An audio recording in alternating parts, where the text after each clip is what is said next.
सुप्रभात मित्र हो. अंतरंग या सदरामध्ये मी विठ्ठल शितोळे सर आपणा सर्वांचं मनपूर्वक सहर्ष स्वागत करतो. आयुष्य म्हटलं की लढणं आलं, लढाई आली, संघर्ष आला. पण खरंच सांगतो मित्रांनो, संघर्ष रडवतो जरूर, पण आयुष्य घडवतो. आयुष्याला जर घडवायचं जर असेल ना, माणसाला संघर्षाशिवाय पर्यायच नसतो.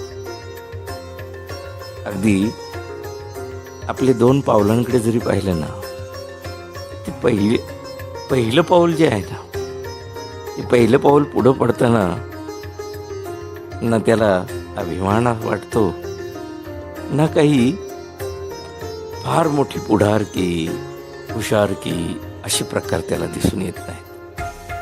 मागे पडणाऱ्या पावलाला ना अपमान, ना आपण मागे राहिलो असं काही जाणीव, असं काही वाटत नाही. शेवटी त्यांना माहिती असतं आपल्या दोघांचाही प्रवास कुठे ना कुठे थांबणारा आहे. म्हणून माणसाने माणसासाठी वेळ काढला पाहिजे, कारण माणसांसाठी वेळ काढला की वेळेला सुद्धा माणसंच उभी राहतात. म्हणून मित्रांनो, त्या माणसांसाठी जगायला शिकावं. मनापासून लिहिणाऱ्याला सलाम. अभिवाचन, विठ्ठल शितोळे सर.